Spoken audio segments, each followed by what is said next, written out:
Hello, good morning, students. How are you? Good morning, students. How are you? Today is the first class, so I most welcome to everybody. So let us start our geography textbook, chapter first, page number 1 and 2. So first chapter name is resource and development, संसाधन और विकास. ठीक है. So let us start. Be carefully.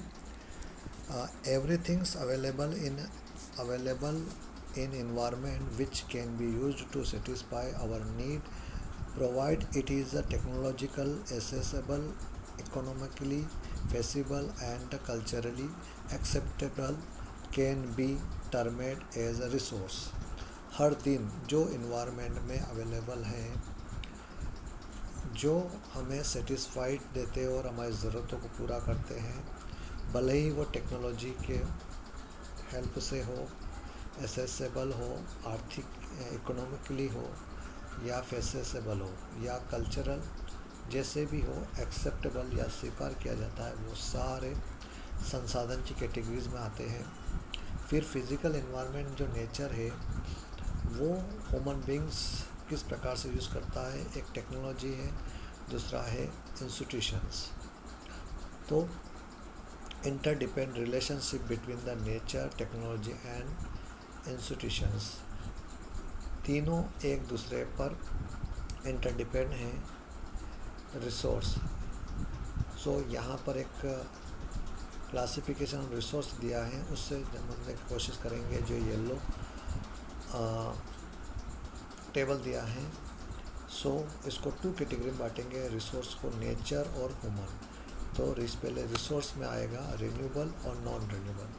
तो renewable वो जिसको फिर से प्राप्त कर सकते हैं, नॉन रिन्यूएबल वो जिसको एक बार यूज़ करने के बाद दोबारा प्राप्त नहीं किया सकता है.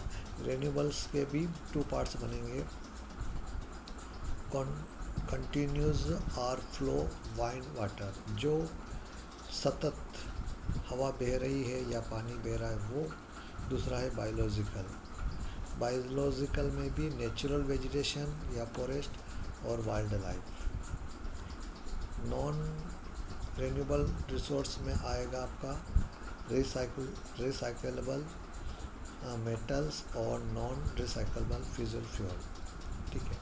ह्यूमन्स में स्ट्रक्चर्स एंड इंस्टीट्यूशंस, जो संस्थान है और उसकी बनावट, और दूसरा है क्वांटिटी एंड क्वालिटी, मात्रा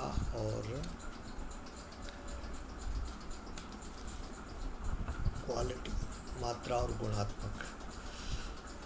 so the process of transformations of things available in our environment involve an interdependent role relationship between the nature, technology and institutions. Human beings intersect with the nature through the technology and create institutions to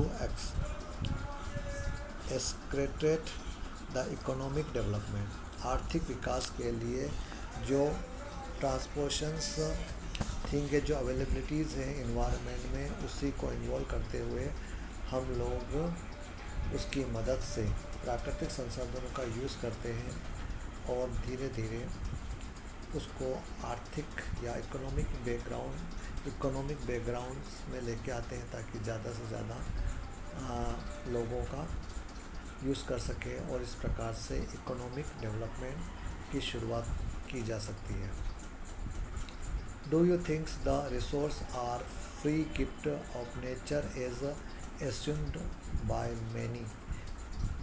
They are not resource or function of human activity. Human beings themselves are external components of resource. They transform material available in our environment into resource and use them. This resource can be classified in the following way. क्या आप जानते हैं कि जो संसाधन हमें मिले हैं प्रकृति ने, हमको फ्री ऑफ कॉस्ट दिए हैं। जितने भी संसाधन हम देखते हैं जिसको हमने कुछ भी पे नहीं किया है। रिसोर्स ह्यूमन एक्टिविटी का वो फंक्शन है जो एक्सटर्नल कंपोनेंट्स को मदद से ट्रांसफॉर्मिंग करके मटेरियल जो अवेलेबल है प्राकृतिक संसाधनों में और इन्वायरमेंट में, इन्हीं को रिसोर्स बनाए जाते हैं। और इन रिसोर्स को हम अलग अलग तरीके से समझने का कोशिश कर सकते हैं। Number A, on the base of origin, biotic and abiotic. जो बेस हैं वो जैविक और अजैविक रिसोर्स हो सकते हैं। फिर भी ये ऑन द बेस ऑफ एक्सुलिटिलिटीज़, किस बेस पर संसाधन यूज है। फर्स्ट है रिन्यूएबल एंड नॉन रिन्यूएबल, नवीनीकृत और अनवीनीकृत। नवीनीकृत से मतलब फिर से प्राप्त कर सकते हैं, एक बार से दोबारा यूज़ कर सकते हैं। और नॉन रिन्यूएबल्स में से जो उसको हम दोबारा वापस एक बार यूज़ करने के बाद दोबारा यूज़ नहीं कर सकते हैं। ठीक है।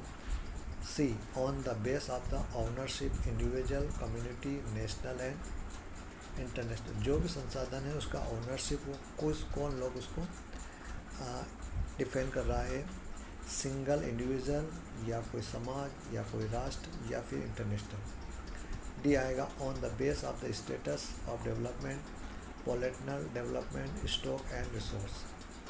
दूसरा आता है जो स्टडीज़ है डेवलपमेंट को लेकर, वो पॉलिटिकल डेवलपमेंट और स्टॉक के बेस पे की जाएगी। So next page number 2।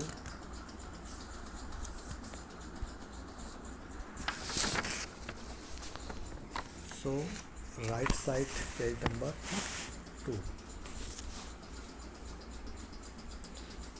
Sorry left side page number. Types of resource. So types of resource on the base of organ. जैविक resource, biotic resource. These are obtained from biosphere and have life, such as human beings, flora and fauna, fishes and livestock. Biotic resource वो हैं जो जैविक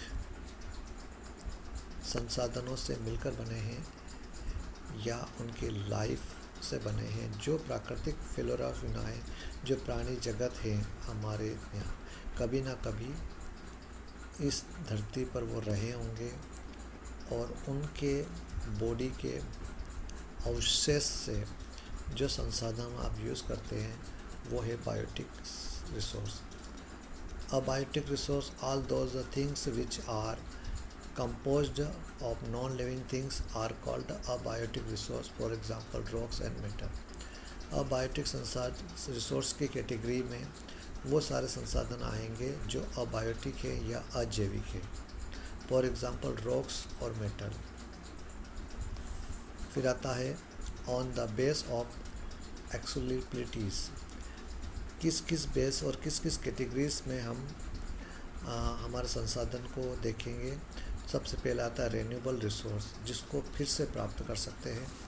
the resource which can be renewed or reproduced by physical, chemical or mechanical process are now as renewable or replaceable resource. For example, solar and wind energy, water, forest, wildlife. The renewable resource may further be divided into continuous on flow pig 1.2। Renewable resource वो संसाधन है जिसको हम reproduce कर सकते हैं physical, chemical और mechanical process के द्वारा या उनकी प्रोसेस पर, जो रिन्यूएबल और रिस्पेंसिबल रिसोर्स हैं। एग्जांपल सोलर और वाइंड एनर्जी, वाटर, फॉरेस्ट और वाइल्ड लाइफ। ये सारे रिन्यूएबल संसाधन के एग्जांपल हैं और इसको हम कंटिन्यूस अलग अलग कैटेगरीज में डिवाइड कर सकते हैं। फिर आता है नॉन रिन्यूएबल रिसोर्स, एक वो संसाधन जिसको एक बार यूज़ करने के बाद दोबारा यूज़ नहीं किया सकता है। This occur over a very long geographical time, mineral and fossil fuel are example of such a resource. These resources take millions of years. Their formations of the resource like metal are recyclable, and some like fossil fuel cannot recycled and get excused with their use.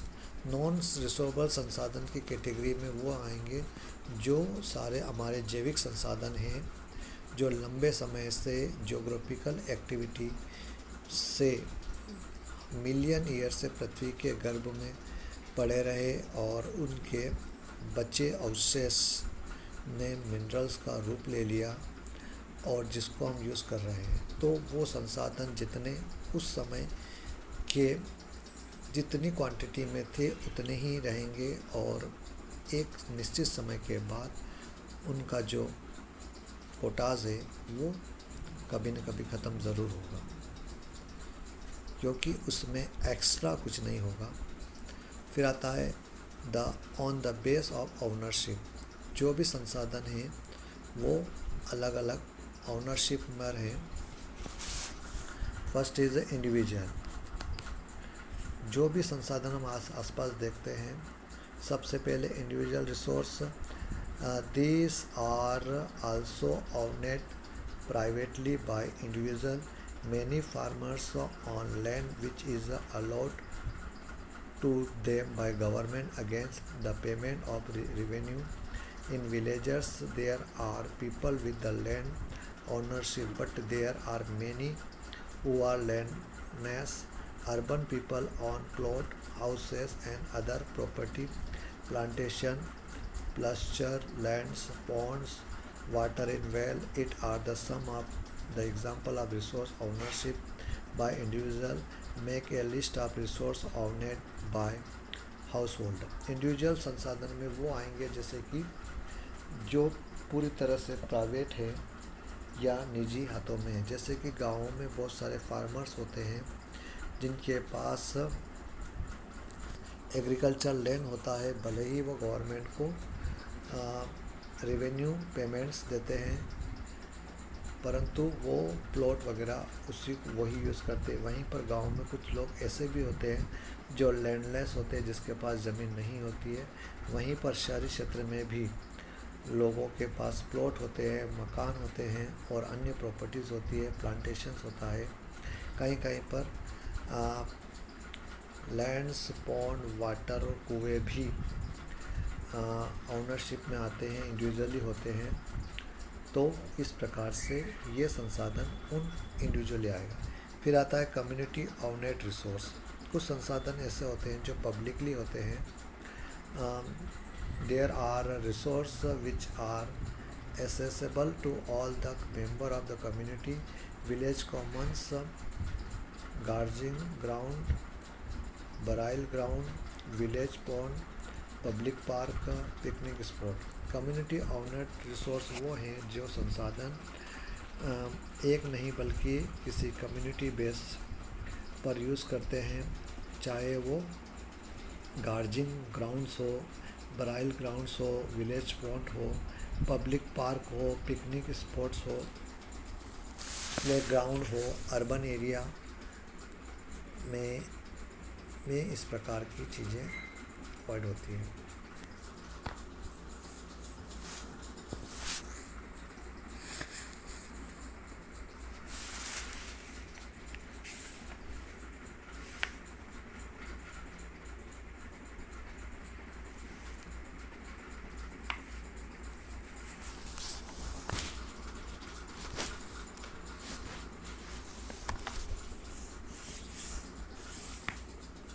Next, national resource, प्राकृतिक राष्ट्रीय संसाधन।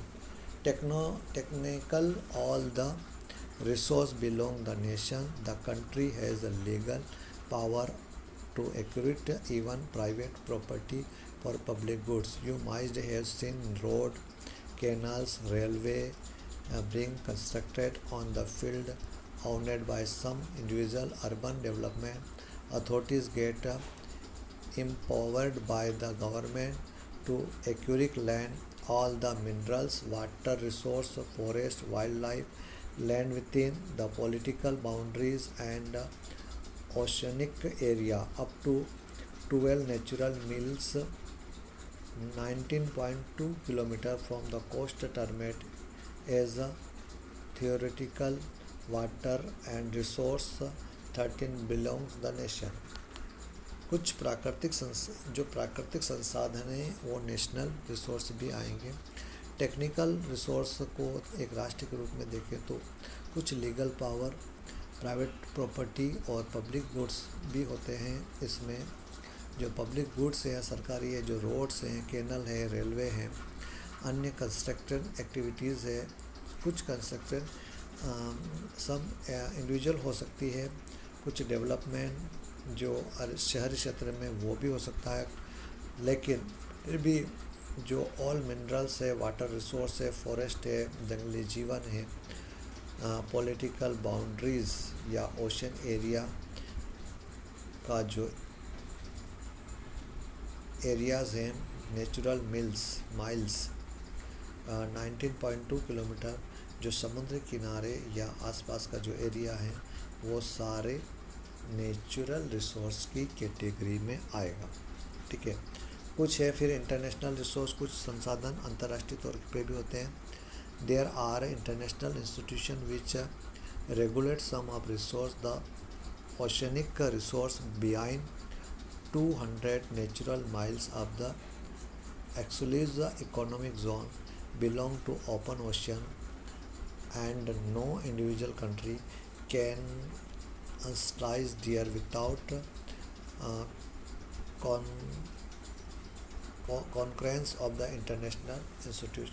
कुछ संसाधन ऐसे भी हैं जो किसी इंडिविजुअल पर्सन, कम्युनिटी या कंट्री के ना होकर पूरे इंटरनेशनल या अंतर्राष्ट्रीय जगत के होते हैं। खास करके जो ओशियन एरिया जो है यहाँ पर 200 नेचुरल माइल्स इकोनॉमिक जोन में इंडिविजुअल कंट्री का ना होकर ये इंटरनेशनल इंस्टीट्यूट होते हैं। फिर आता है on the base of the status of development. कौन से स्टेटस पर हम डेवलपमेंट कर सकते हैं? Political resource which are found in the region but have not been utilized. For example the western part of India particularly Rajasthan and Gujarat have endorsed the political or development of wind and solar energy, but so far these have not been developed properly। Political resource में भारत के पास ऐसे क्षेत्र हैं जैसे कि राजस्थान और गुजरात जहाँ पर पॉलिटिकल डेवलपमेंट खास करके वाइंड और सोलर एनर्जी को काफ़ी डेवलप हो सकता है, लेकिन अभी भी वहाँ पर प्रॉपरली डेवलपमेंट नहीं हुआ। डेवलप्ड रिसोर्स विकसित resource which are survived and their quality and quantity have been determined for utilizations। The development of the resource depends on the technology and level possibilities their possibility। Develop संसाधन वो हैं जो different प्रकार के surveys के base पर quality और quantity को डिटरमाइन करते हैं, उसका ज़्यादा से ज़्यादा यूटिलाइजेशन कर डेवलपमेंट किया जा सकता है और रिसोर्स के डिपेंड पर रहकर टेक्नोलॉजी को और ज़्यादा बेटर कर सकते हैं। फिर आता है last stock mean material in the environment which have the potential satisfy human need but human beings do not have appropriate technology and access are include among। तो स्टॉक वो हैं जो मटेरियल और इन्वायरमेंट के बीच में जो इंसान को प्रकृति के गर्भ में जो हैं उसको हम बाहर निकालते हैं मिनरल्स के रूप में, और वो हमारी ज़रूरतों को पूरा करता है। उन ज़रूरतों से हम अपनी सेटिस्फिकेशन मिलता है। So this is for example, water component to infusion gas, hydrogen and oxygen, which we use to rise the source energy, but we do not have the required technical how to use them for purpose, hence it can be considered to stock. तो प्रकृति के गर्भ में जो कुछ भी हमें मिला है उसको एक निश्चित स्टॉक है, और इसी स्टॉक के बेस पर हम वर्क करते हैं। So this is over page number 1 and 2. Next page number 3, 4 and 5 next your online class. So thank you very much and have a nice day. Be careful at present time COVID situation. Thank you.